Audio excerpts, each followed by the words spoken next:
Hello everyone, welcome back to my channel stitch and style with me. अगर आप भी घर पर परफेक्ट फिटिंग वाली कंफर्टेबल पटियाला सलवार बनाना सीखना चाहते हैं तो आज की वीडियो आपके लिए है।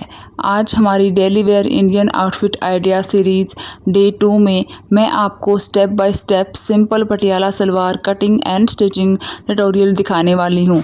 बिगनर भी इस ट्यूटोरियल को ईजिली फॉलो कर सकते हैं, सो मेक श्योर वीडियो को एंड तक ज़रूर देखें। Hi, I am your friend fashion designer and content creator.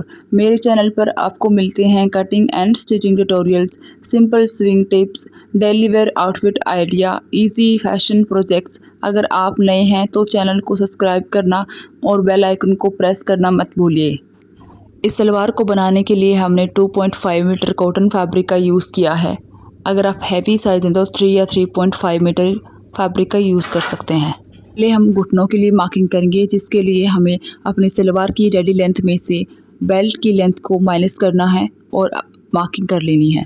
हमारी सलवार की रेडी लेंथ है 39 इंचेस और हमने 5 इंचेस बेल्ट के लिए माइनस किया है, तो हमारा आया 34 इंचेस घुटनों की लेंथ। आप अपने साइज़ के अकॉर्डिंग कम या ज़्यादा कर सकते हैं। अब हम अपनी कलियों के लिए मार्क करेंगे, जिसके लिए हम फैब्रिक को इस तरह से 2 फोल्ड में फोल्ड करेंगे। चलिए कली के लिए मार्किंग करते हैं।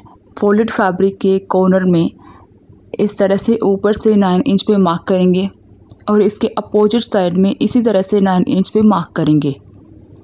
हमारी कली की लेंथ है 43 इंचेस। कली की लेंथ निकालने के लिए घुटनों की जो लेंथ हमने रखी थी उसमें 9 इंच को प्लस करेंगे तो हमारी कली की लेंथ आ जाएगी। उसी के अकॉर्डिंग आपको दोनों साइड में अपोजिट साइड में 9 इंच पर मार्क करना है और इन्हें इस तरह से तिरछा मिला लेंगे।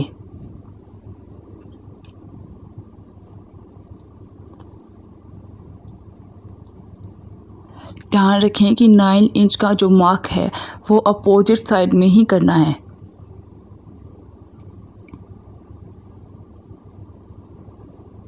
इन मार्किंग को इस तरह से तिरछा मिला लेंगे।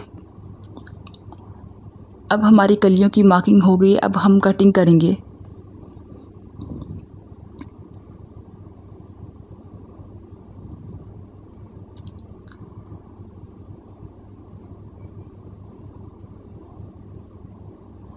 कटिंग कंप्लीट हो गई है।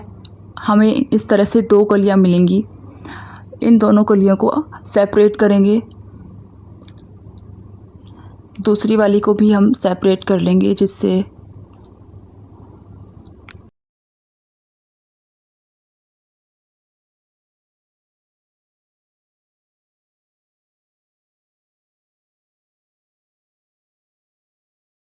कलियों को सेपरेट करने के बाद हमें 4 कलियां मिल गई हैं। आप देख सकते हैं इस तरह से। अब 2 कलियों को हम अलग करेंगे। इन 2 कलियों को एक घुटने के साथ इस तरह से, घुटनों को इस तरह से रखेंगे। इस तरह से इस दोनों तरफ सिलाई लगा देंगे और घुटनों के दूसरी साइड अपनी दूसरी 2 कलियों को रखेंगे और उन्हें सिलाई लगा देंगे।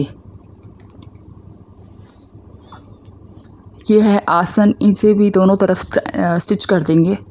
अब हम अपनी बेल्ट की कटिंग करेंगे, जिसके लिए हमने बचे हुए फैब्रिक का यूज़ किया है। हमारी बेल्ट की लेंथ है 14 इंचेस। आप अपनी हिप के अकॉर्डिंग अपनी लेंथ को मेजर कर सकते हैं और उसमें 2 या 3 इंचेस प्लस कर लें। और अपनी बेल्ट की विड्थ हमने रखी है 7 इंचेस। 2 इंचेस फोल्डिंग में जाएगा और 5 इंचेस रेडी बेल्ट की लेंथ हो जाएगी। अब हम इस तरह से मार्किंग करेंगे और उसकी कटिंग कर लेंगे।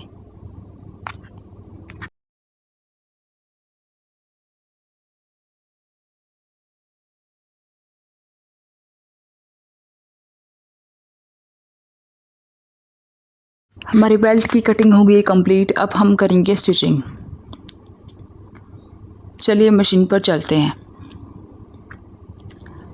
हमने अपनी कलियों और घुटनों को जॉइंट कर लिया है। आप देख सकते हैं घुटने और कलियों के बीच की जो स्टिचिंग थी वो हमने लगा ली है दोनों तरफ। आपको भी इसी तरह से स्टिच करना है। और अगर आपके फैब्रिक में कोई प्रिंट है तो ध्यान रखें कि प्रिंट को एक ही साइड में लगाएं, अपोजिट ना लगाएं। हमने आसन को भी स्टिच कर लिया है इस तरह से। आप 2 सिलाइयाँ लगाकर आसन को पक्का कर लें।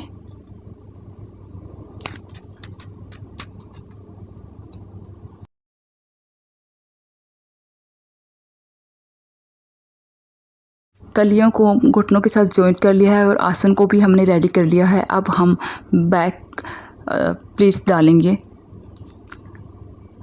बैक साइड में इस तरह से आप चाहें तो 3 या 4 प्लीट्स भी डाल सकते हैं। अगर आपके पास ज़्यादा फैब्रिक है, हम 2 या 3 प्लीट्स ही डालेंगे, इससे ज़्यादा प्लीट्स हम नहीं डालेंगे क्योंकि हमारे पास फैब्रिक लिमिटेड है।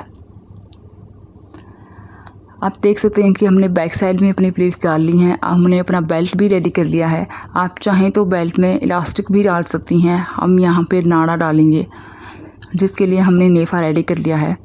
बेल्ट को अब इस तरह से फोल्ड करेंगे और 5 इंच पर मार्क करेंगे। 5 इंच पर मार्क करें, इससे ज़्यादा करें। अगर आपका हैवी साइज़ है तो आप 5.5 इंच पर मार्क कर सकते हैं, इससे ज़्यादा ना करें। इस 5 इंच पर ही हम अपनी प्लीट्स डालेंगे जिससे हमारी तलवार का घेर जो है बहुत ज़्यादा खूबसूरत आएगा। जहाँ हमने मार्क किया था वहाँ पे आप छोटे छोटे नोचेस लगा दें और जहाँ हम ऑलरेडी हमारे बेल्ट की सेंटर पॉइंट है वहाँ पर भी आप नोचेस लगा लें।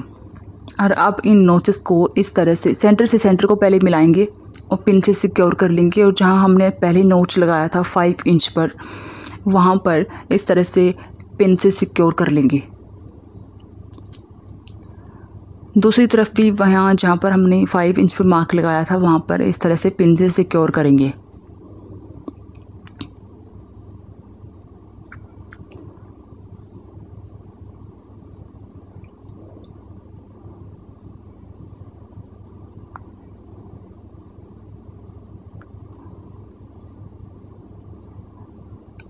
अब रहेगा हमारा फ्रंट सेंटर। फ्रंट बेल्ट के फ्रंट सेंटर को सलवार के फ्रंट सेंटर से इस तरह से मिलाएंगे और उसे भी पिन से सिक्योर कर लेंगे।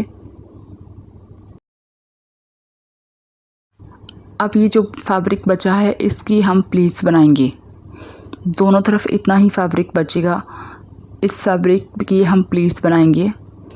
ध्यान रखिए कि दोनों तरफ इक्वल प्लीट्स बनाएं। ये मैं आपको दिखा रही हूँ रैंडम कि हम इस तरह से प्लीट्स बना के यहाँ डालेंगे। अब हम मशीन पर चलते हैं। बैक साइड से हम स्टिच लगाते हुए जहाँ पर हमने 5 इंच पे मार्क किया था उस मार्क तक हम अपना स्टिच कंप्लीट कर लिया है। अब हम प्लीट्स डाल रहे हैं। आप चाहें तो पहले प्लीट्स डाल लें, उसके बाद एक टॉप स्टिच लगा लें जिससे आपकी प्लीट्स हिले नहीं, या फिर आप पिन से भी सिक्योर कर सकते हैं अपनी प्लीट्स को। मैं यहाँ अपने साथ साथ में प्लीट्स डाल रही हूँ। आपको जैसा कंफर्टेबल लगे आप उसी तरह से प्लीट्स डालें। बस आप ये ध्यान रखिए कि दोनों तरफ प्लीट्स एक दूसरे के सामने हों और बराबर प्लीट्स डालें आप।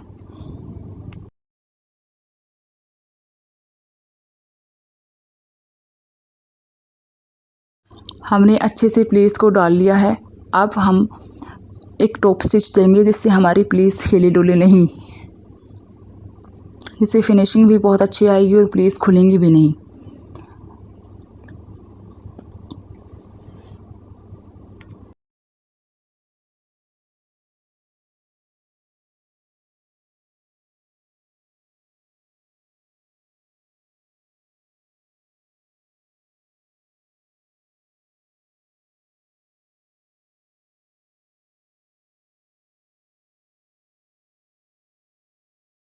हमने अपना टॉप स्टिच लगा दिया। देख सकते हैं कितनी खूबसूरती से और कितनी फिनिशिंग के साथ हमारा ये बेल्ट रेडी हो गया है। अब हम अपना पोंचा रेडी करेंगे, जिसके लिए पोंचे के सेंटर को इस तरह से हमने नोच लगा लिया है और हमने एक पट्टी ली है, सेम फैब्रिक ली है।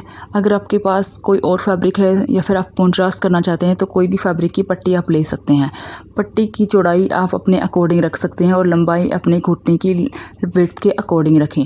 पट्टी को पोंचे के साथ इस तरह से हमने स्टिच कर लिया है। अब हम अपनी फॉर्म को अंदर रखेंगे, सेंटर से सेंटर को मिलाएंगे और पट्टी को फॉर्म के ऊपर इस तरह से पलट देंगे और यहाँ पिन से सिक्योर कर लेंगे ताकि हमारी फॉर्म हिले ना। और यहाँ पर एक टॉप स्टिच लगा देंगे, जिससे हमारी फॉर्म सिक्योर हो जाएगी और हमें अपना पोंचा बनाने में आसानी होगी। आप अपना पोंचा किसी भी तरह से बना सकते हैं, या फिर कोई लेस या फिर कोई पाइपिंग भी लगा सकती हैं, या फिर कोई डिज़ाइन बना सकती हैं, जैसा आपको पसंद हो आप उसी तरह से अपना पोंचा बनाएं। हम यहाँ अपने कॉन्ट्रास्ट कलर की पाइपिंग का यूज़ किया है, जिससे इसका लुक और इन्हेंस हो गया है।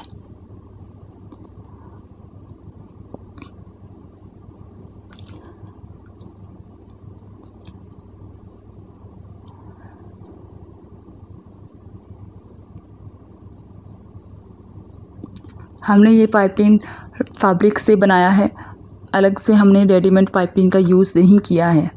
अगर आप ये सीखना चाहते हैं कि आपको फैब्रिक से पाइपिंग किस तरह से बनाएं, तो आप हमें कमेंट कर सकते हैं, मैं आपको ज़रूर बताऊंगी। देख सकते हैं कि हमारा पोंचा रेडी हो गया और कितना खूबसूरत लग रहा है।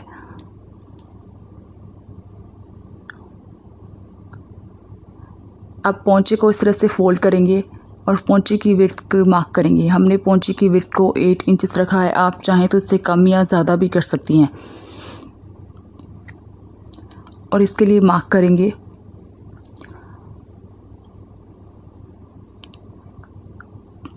पोंचे की फिटिंग के लिए अब हम स्टिच लगाएंगे और अपनी मार्किंग के अकॉर्डिंग हम स्टिच लगा लेंगे।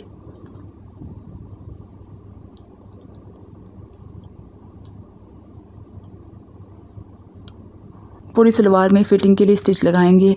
देख सकते हैं हमारी simple daily wear Patiala salwar completely ready है।